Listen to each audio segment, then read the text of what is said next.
Que fait Dieu toute la journée depuis qu'il a créé le monde, se demande-t-on dans le Talmud? Eh bien, il gère la grande agence matrimoniale de l'humanité et fabrique des couples.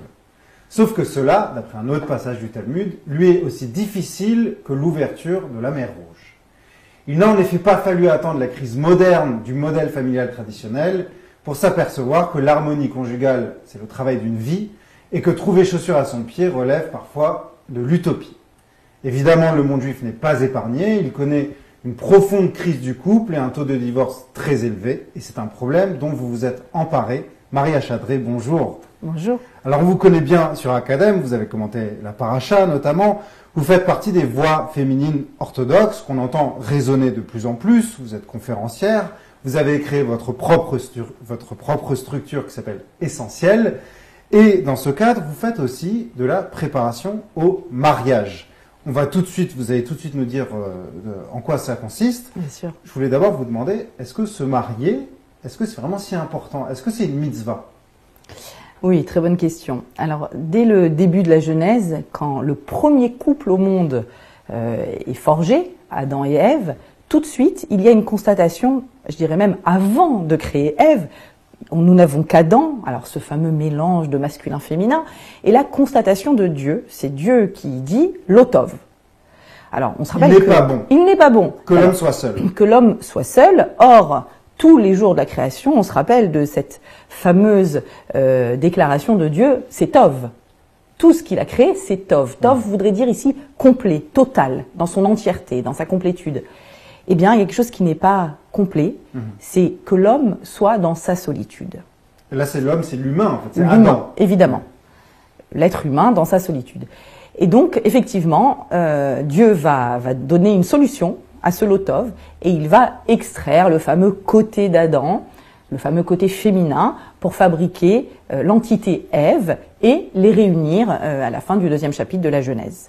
Donc, est-ce que c'est une mitzvah? La réelle mitzvah, c'est de procréer.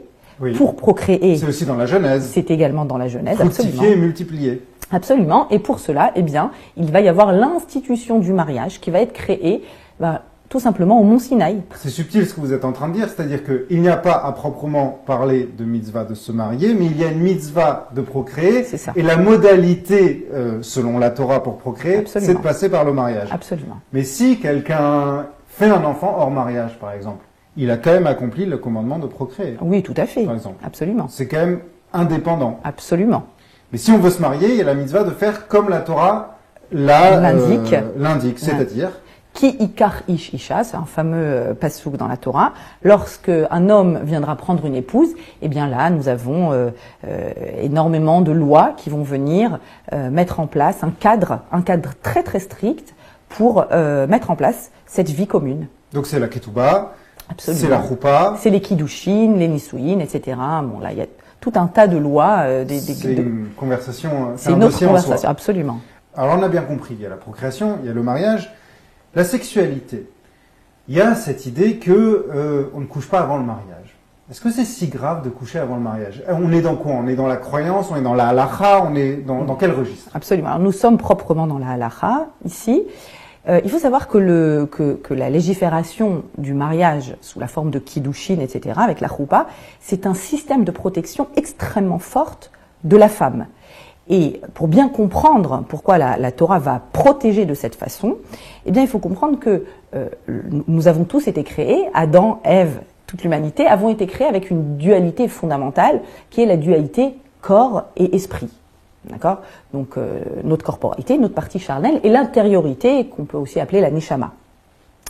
Et la Torah veut à tout prix, c'est fondamental, éviter qu'il y ait, que ce soit dans le cadre du couple marié ou non marié d'ailleurs, on va y revenir, la Torah veut éviter qu'il y ait un lien intime qui ne soit pas précédé par un lien émotionnel, par un lien de construction entre les deux partenaires.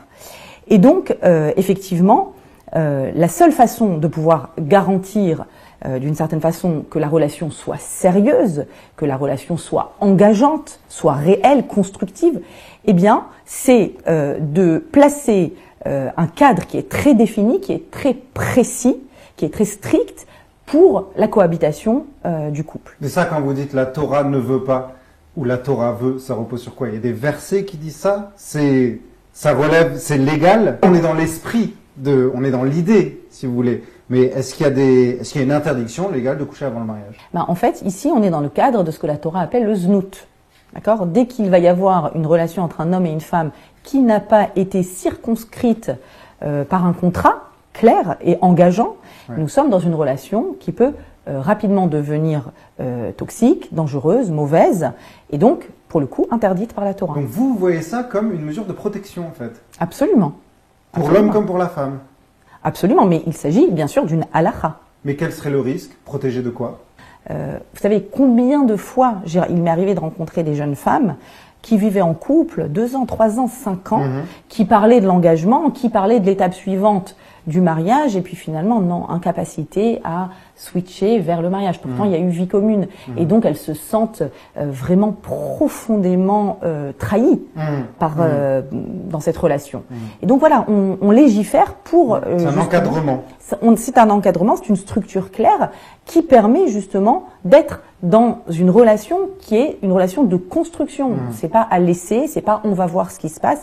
Et encore moins d'ailleurs de nos jours, la société, on voit bien, elle accepte la relation d'une fois, de passage. Ce sont des relations destructrices pour la Torah, c'est des relations qui font du mal. Et d'ailleurs, il y a le Rav Adin Steinsaltz, il a une explication magnifique, je crois, dans son livre Nashim Bamikra, concernant justement la terminologie qu'utilise la Torah quand elle parle d'intimité entre Adam et Ève. Elle utilise le terme Vayeda. Il a connu. Adam a connu son épouse. Même en français, on dit connaître au sens biblique du terme. Absolument. Et ça fait immédiatement écho, puisque nous sommes au début de la Genèse, au fameux Etz Hadat, à l'arbre de la connaissance. C'est le même terme. La connaissance, c'est quoi? C'est se laisser pénétrer par un savoir qui va être le sien. On va faire un avec ce savoir. Eh bien, l'intimité vue dans la Torah, quand il y a eu, quand on a établi une relation émotionnelle, quand il y a une vraie construction, quand il y a une véritable rencontre au sens noble du terme entre 2 personnes, eh bien, nous sommes dans une pénétration de soi par la totalité de cette autre personne que nous découvrons, que nous rencontrons et avec laquelle on écrit des nouvelles pages d'histoire. Alors, j'entends bien ce que vous dites, mais si je vous ai posé la question sur la sexualité avant le mariage, c'est aussi parce que c'est corrélé à la crainte de la perte de la virginité, donc chez les femmes. Et là, je me suis demandé, est-ce qu'on n'est pas dans un emprunt à d'autres civilisations, notamment chrétiennes, avec cette espèce de tabou de la virginité féminine? Est-ce que c'est vraiment une catégorie halachique, ça? Absolument. Oui. C'est une catégorie halachique et je pense pas qu'on soit dans un tabou, justement. Je pense que est inscrit dans le corps humain est inscrit cette nécessité de construire dans quelque chose qui est pérenne et nul besoin de passer par une relation charnelle pour savoir si une relation émotionnelle est importante. D'ailleurs, vous savez que c'est même repris par les textes, les versets de la Bible au moment où Dieu présente Ève à Adam. Immédiatement se font l'écho de cette dualité relation charnelle et relation émotionnelle, puisqu'il y a écrit que Adam voit Ève, alors il est subjugué, et il dit « elle est etsem me'atsamai et bassar mi bessari », c'est-à-dire elle est l'être de mon être et elle est la chair de ma chair. Donc l'être de mon être, son intériorité fait écho à mon intériorité, et sa chair fait écho à ma chair. Et juste après, le dernier verset du 2e chapitre dit « et c'est la raison pour laquelle l'homme abandonnera son père et sa mère », Vedavak beishto, et il va se coller, Vedavak beishto, et il va être lié, être collé à sa femme. On parle ici d'un lien émotionnel. Vehayul basarichad, on parle en deuxième partie d'un lien charnel. Donc les 2 fois, vous voyez, ce sont des versets presque symétriques, je dirais. L'état d'Adam quand il voit Ève, voilà une construction émotionnelle qui va pouvoir trouver écho dans une construction charnelle, et Dieu qui dit, mais ça sera comme ça pour toute l'humanité. Il y aura une construction d'avak, donc un attachement, il va s'attacher à sa femme, voilà, c'était le terme que je cherchais, il va y avoir attachement, vehayul basarichad, puis construction charnelle. Alors pourquoi est-ce que ça rate si souvent? Parce que là c'est très beau tout ce que vous nous exposez, mais vous êtes bien placé pour le savoir, il y a beaucoup de turbulences dans le couple, puisque vous recevez des couples, vous préparez les gens au mariage, parce que vous avez conscience de la difficulté qu'il y a à la vie commune, à la vie conjugale. Sur quoi ça bute? Alors, il y a effectivement, l'institution du mariage ne va pas très bien. D'ailleurs, en termes de statistiques, on est dans les divorces juifs, on est au même niveau que toute la société laïque. Alors, il y a une première raison, je dirais, qui est liée à l'évolution de notre vie en société. On parle de la perte du capital social. C'est-à-dire qu'on ne va plus bénéficier des avantages de la petite communauté, du village, de toute cette proximité, cette sympathie des voisins. Et on va davantage investir dans le lien à deux, dans le lien de couple. Et d'ailleurs, c'est intéressant de voir, par exemple, avant la guerre en 1939, quand on questionnait les personnes sur leurs critères de choix du partenaire, l'amour arrivait en cinquième position dans les critères de choix. C'est vrai. Et aujourd'hui, il arrive en première position, et chez les hommes et chez les femmes. Donc, on investit davantage. Alors, bien sûr, c'est alimenté, c'est nourri par les films, par l'amour romantique, par la presse, etc. Mais il y a une exigence aujourd'hui du partenaire à vivre une véritable connexion émotionnelle, et tant mieux. Et tant mieux. Encore faut-il avoir les outils pour cela. Je pense qu'il y a une autre raison également, qui est également liée à ce que nous vivons aujourd'hui. Je crois que bien souvent, on fait l'économie de ce temps de construction. On ne s'accorde pas un temps de construction. Il y a une impatience et une immédiateté. Il y a un état de bien-être dans l'amour immédiat et dans le fait, le fameux coup de foudre. L'amour dure 3 ans. Et on se dit aussi que c'est un acquis. On croit que l'amour est un acquis. Or, il est évident, comme tout lien émotionnel, un lien émotionnel est un lien qui s'établit dans le temps, il est évident qu'il y a besoin d'un temps de construction pour cela. Et bien souvent, les couples font l'économie, et à la première turbulence aussi, je crois qu'il y a une sorte de facilité à divorcer, à se dire, bon bah, c'est faisable, c'est possible, allez vite, terminons-en avec cette histoire. En fait, si je comprends bien ce que vous dites, parce que vous dites, on n'est plus dans le village, dans cette micro-société, c'est la facture de la liberté aussi. C'est qu'aujourd'hui, on est des individus libres, on vit plus dans le camp dira-t-on, dans le voisinage, dans la petite vie du village. Donc on est libre, donc on peut divorcer, donc on divorce. Ça, d'une part, et aussi le voisinage qui venait et qui apportait un soutien, qui chargeait notre vie émotionnelle aussi. Donc aujourd'hui, cette connexion émotionnelle qu'on attend tant dans le mariage, eh bien, elle est entièrement concentrée dans le lien de couple, et ce lien de couple doit être satisfaisant tout le temps. Et on n'arrive pas à comprendre que c'est normal qu'il y ait des creux de vagues, et que justement, on est là pour construire cette relation. Le désenchantement fait partie de la vie du couple. Absolument. Il y a ce que j'appelle des bonnes disputes. Qu'est-ce que c'est une bonne dispute? Des bonnes disputes fertiles, c'est apprendre à comprendre le langage masculin, par exemple, pour une femme. C'est une très bonne dispute. Une dispute intelligente et réciproquement, bien entendu, évidemment. Donc, il y a des bonnes disputes. Il y a beaucoup de bonnes disputes, et d'ailleurs c'est tout un chapitre quand je prépare les futurs mariés sur. On réfléchit à ce qu'est une bonne dispute et à ne pas être affolé par une bonne dispute. Par exemple, on en reparlera quand on parlera mais la nécessaire différenciation d'une personne quand elle se marie avec sa famille d'origine. Ça aussi, il faut dire, chacun rentre avec un paquet personnel. On n'a pas forcément réglé ses propres histoires, ses propres affaires personnelles avec sa famille d'origine. Et puis, ça va s'amplifier dans le couple. Ces problèmes non réglés c'est comme une charge qu'on amène avec nous. Ils vont s'amplifier dans l'économie du couple. Chacun va devenir le miroir de ses propres problèmes. Absolument. Et il va pas forcément, le mécanisme qui va se mettre en place n'est pas forcément le mécanisme qui va aider chacun dans son histoire personnelle, familiale. Et donc, il va y avoir donc des bonnes disputes qu'il va falloir réussir à faire évoluer vers un lien de plus grande proximité. Et c'est faisable, et c'est possible. Alors, je voulais revenir un instant à Adam et Ève, que vous avez mentionné tout à l'heure, puisque là-bas, Dieu dit qu'il va créer à Adam un Ezer Kenegdo, c'est très connu, une aide face à lui. Et Rachid dit, oui, quand l'homme est méritant, je ne sais pas exactement ce que ça veut dire, mais s'il est zoré, alors c'est un Ezer, une aide. Et s'il n'est pas zoré, s'il n'est pas méritant, alors c'est Kenegdo, c'est un adversaire. On a l'impression qu'aujourd'hui, chacun, dans cette crise du couple, chacun voit en l'autre qu'un obstacle à son propre épanouissement. Oui, et là, on arrive à la fameuse histoire étrange que nous raconte la Bible un Adam qui était masculin-féminin avant d'être divisé. Et finalement, la Bible ici vient nous dire que nous sommes tous créés manquants. Nous sommes tous créés avec une faille intérieure, avec un espace à l'intérieur de nous, et il faut accepter de remplir cet espace. Et en réalité, si on cesse de réfléchir au couple comme étant un ring de boxe où il va y avoir un gagnant et un perdant, moi je dis très régulièrement, et si on était gagnant-gagnant? C'est-à-dire que, et si l'entité qui s'appelle couple, parce qu'il y a un homme, il y a une femme, et puis il y a une troisième personne ici, le couple. Est-ce que cette entité qui s'appelle couple, elle va être gagnante ou elle va être perdante? Et quand on se met à réfléchir dans ces termes-là, donc dans le terme du tov, de la complémentarité, eh bien, tout d'un coup, on voit les choses différemment. Alors concrètement, Tachles, en quoi ça consiste, votre préparation au mariage? Alors en fait, ce qu'on va faire, c'est qu'il y a évidemment toute une partie qui est une partie halachique, c'est-à-dire les moments de séparation. Il va y avoir des moments de séparation dans le couple juif au moment des règles, et s'en suivra une semaine de séparation. C'est ce qu'on appelle Nida. C'est ce qu'on appelle Nida, qui veut dire littéralement éloigné.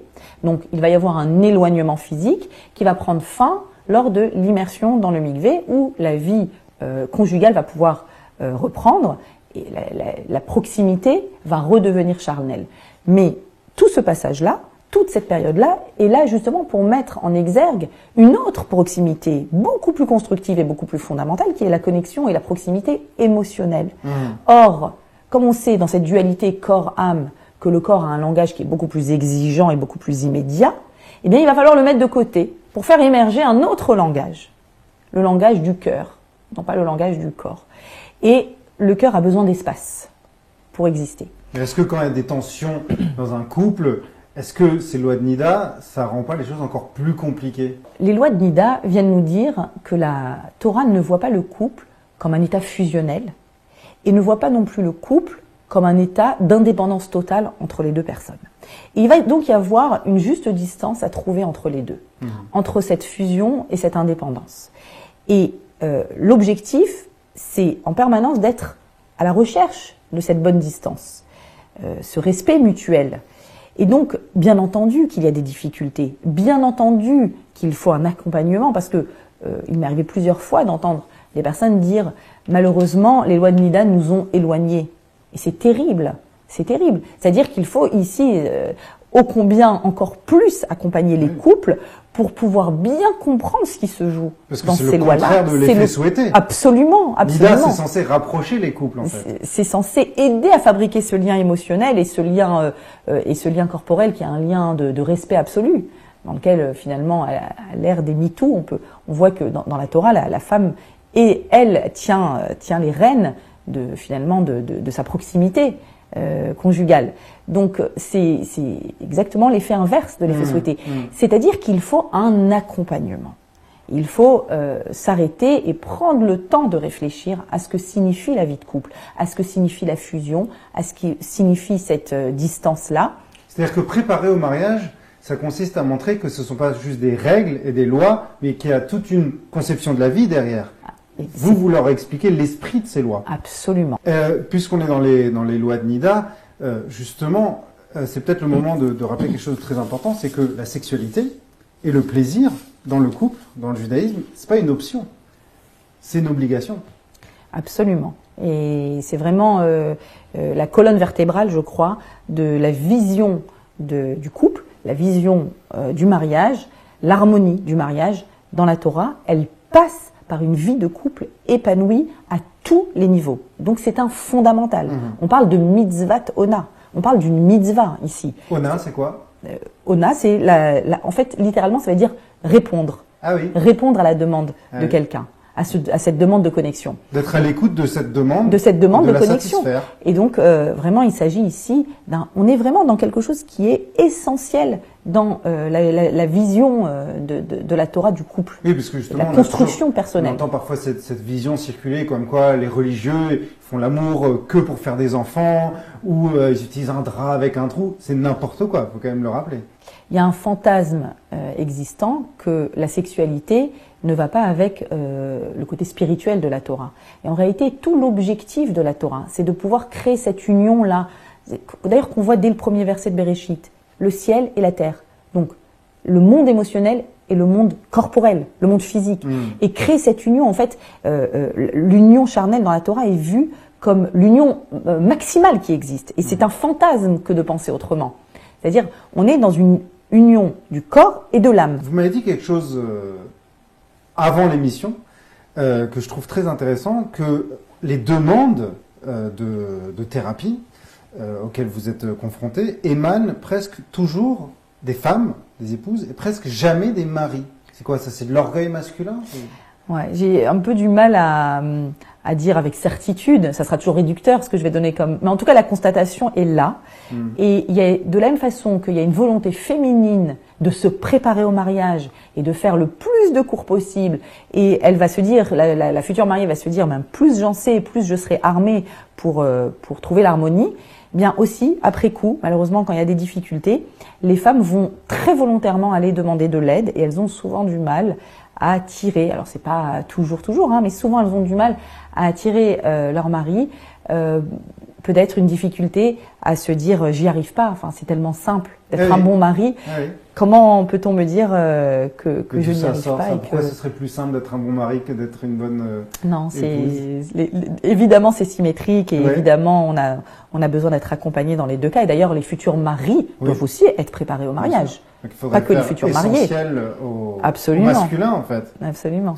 Donc ça on a bien compris, Nida, la sexualité, ça fait partie c'est une partie du paquet de la préparation au mariage. Qu'est-ce qu'il y a d'autre? Alors, il y a également, on l'a dit tout à l'heure, tout ce que chacun transporte avec lui quand il arrive dans le mariage. Et alors, par exemple, c'est très intéressant parce qu'il y a des concepts que je connais, que j'ai appris par exemple en thérapie de couple, qui sont exactement les mêmes écrits dans la Torah, et on va les présenter aux futurs mariés. Et on va déjà leur dire comment se prémunir de ces dangers. Alors, par exemple, une difficulté archi classique, le fameux problème de la belle-mère, le fameux problème on va dire pour le coup du mari, du jeune mari extrêmement attaché à ses parents, qui veut passer tous les Shabbats chez ses parents, ou qui veut aller en vacances avec ses parents, ou qui veut, voilà, qui est encore très lié. Alors, sa femme prépare exactement les plats de sa mère à lui. De son épouse. Voilà, on est dans une caricature, dans un classique. Alors, pour le coup, il y a par exemple un auteur extraordinaire qui s'appelle Murray Bowen et qui a écrit tout le concept de la différenciation de soi au sein de sa famille. Et alors, il a mis en place une échelle de différenciation qui va de 0 à 100, proche de 0, très peu différenciée. Et donc, il va parler d'une masse moïque indifférenciée, la masse familiale, le soi familial non différencié. Et donc, par exemple, il a compris que plus les parents dépendent de leur enfant pour compléter leur soi immature, plus l'enfant lui-même dépendra d'un autre pour se sentir complet. Et donc on arrive dans le mariage avec une immaturité réelle. Vous voyez ? Donc on va par exemple longuement réfléchir sur la différenciation de soi. Et je vais les interroger, est-ce que vous êtes capable de faire différemment que vos parents, de gérer vos finances différemment, d'avoir des fondamentaux ou des valeurs qui sont différentes de vos parents? C'est ça devenir adulte finalement. De devenir une personne différente. Différenciée. De ne pas être que Et c'est exactement là. Faut se séparer de voilà, ses parents. vous avez compris. C'est exactement là que je vais leur citer ce fameux verset qui d'ailleurs est étrange parce que on vient, il y a une demi-seconde de fabriquer le premier couple et la première chose que la Torah trouve bon à nous dire, c'est attention, il va falloir que tu abandonnes ton histoire familiale.